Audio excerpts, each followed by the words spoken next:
You want to support Roland Martin Unfiltered? Be sure to join our Bring the Funk fan club. Every dollar that you give to us supports our daily digital show. There's only one daily digital show out here that keeps it black and keep it real. As Roland Martin Unfiltered. Support the Roland Martin Unfiltered daily digital show by going to RolandMartinUnfiltered.com.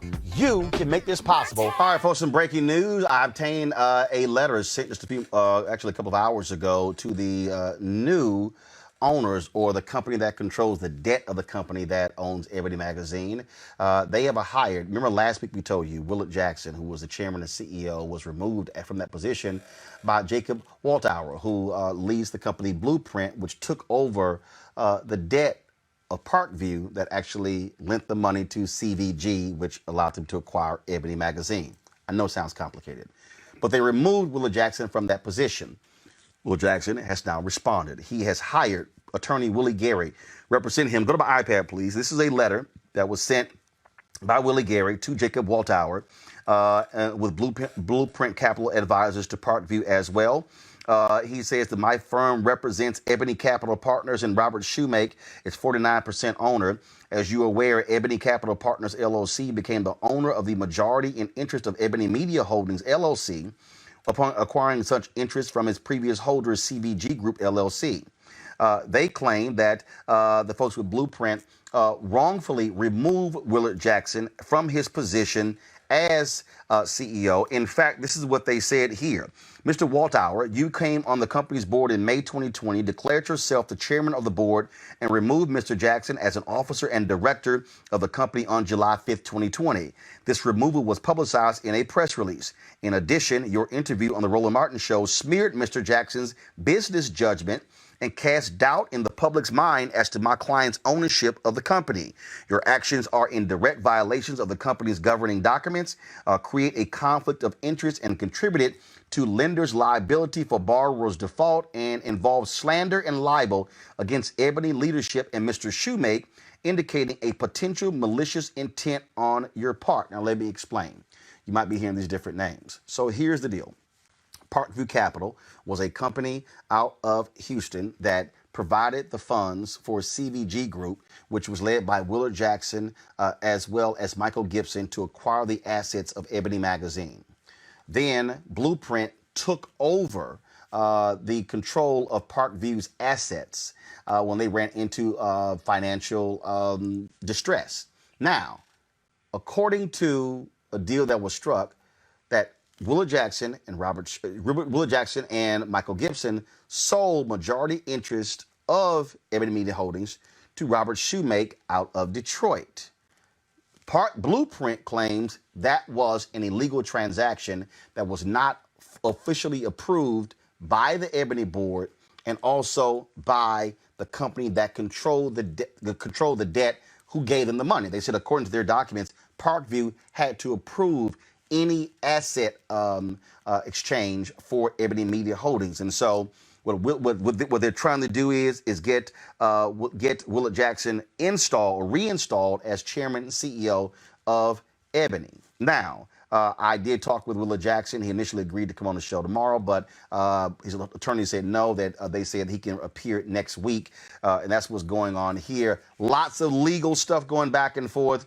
We're going to have a real quick conversation with our panel. A. Scott Bolden, former chair, National Bar Association, PAC. Robert Patillo, executive director, Rainbow Push Coalition, Peachtree Street Project, also an attorney. Dr. Niambi Carter, Howard University Department of Political Science. Scott, I want to start with you. Obviously, whole lot of legal stuff going back and forth. The real issue here that they have to deal with is who actually owns Ebony. Was that transaction with Robert Shoemake, was it a legal one? Did it have to be approved by Parkview? And that's what they're sort of going back and forth here with all this drama. Well, there's certainly several controlling documents here, corporate documents, but the bottom line is who controls the company, who controls the stock, and what percentage of the partnership do each of these companies and individuals in these companies own and control. So you're going to have to cross-reference and look at several documents to determine whether Shoemake had the right to be installed. I don't think he was probably self-installed. Well, no. Shoemake wasn't installed. Shoemake wasn't installed. It was Jacob Waltower took over as chairman of the board when they ousted And Willard Jackson. Willard Jackson. Then they discovered this so-called sale to Robert Shoemake, Right. and it's a whole bunch of stuff going back and forth. In fact, It won't be unraveled anytime soon. No. And they haven't even gotten to court yet. If they can't resolve it, because it's all about money and control. If they can't resolve it, you can see that they will be in court, possibly federal court, and it'll be up to a judge or mediator, or if there are arbitration rules within those agreements, it'll be up to 1 to 3 arbitrators. So the best advice I can give everyone listening right now is stay tuned. Robert, again, when you're dealing with lawyers, you're dealing with money, you're dealing with control, who controls what. And the real deal here is this here. Blueprint doesn't own Ebony. Parkview provided the resources for CVG to acquire Ebony. Blueprint comes in and then takes over the debt of the company. In essence, they are the lien holder, if you use that particular language there. And so, according to this letter here, what Willie Gary is asserting is that even though they are the one who controls the debt, they did not have the authority to remove the chairman and the CEO of the company. Yeah, and much like I'm going to echo a lot of what Scott said, because it's hard to litigate contract law without the governing documents in front of you. Right. But what I think is going to happen is, as Scott said, it's going to end up in mediation or alternative dispute resolution. Usually what ends up happening is you try to take this litigation all the way through to federal court, as Scott said, and you'll end up with everybody owing more money to the lawyers and to the court system than will ever come out of it. So I do think this is a case that will be ripe for mediation. I'm not going to try to litigate it without the governing documents, but it does sound like it's going to be a mess, and there won't be a resolution for a pretty good period of time thereafter. But remember one thing, the golden rule. And what is the golden rule?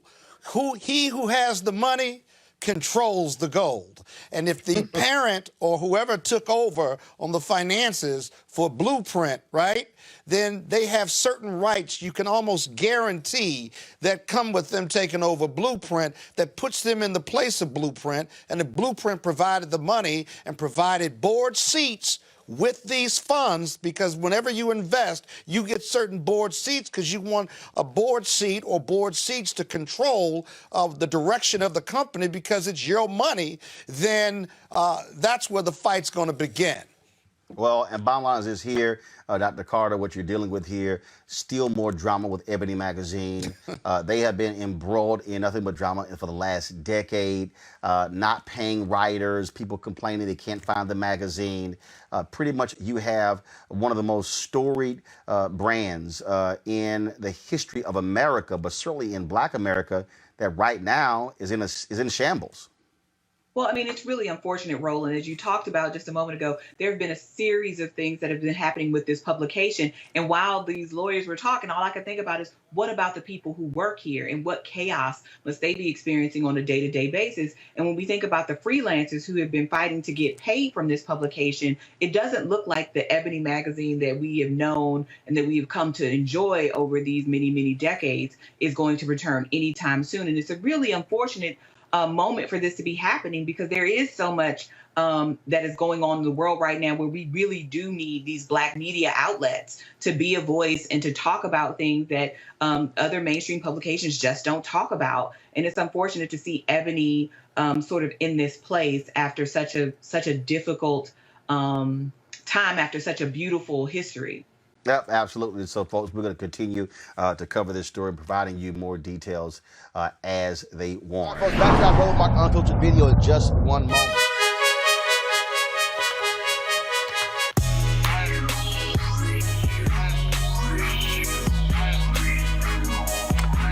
All right, folks, the folks at Ceek.com have an incredible offer for you folks. And these are these 360-degree 4D headphones that you can use for music, you can Bluetooth, you can for gamers, all that sort of stuff.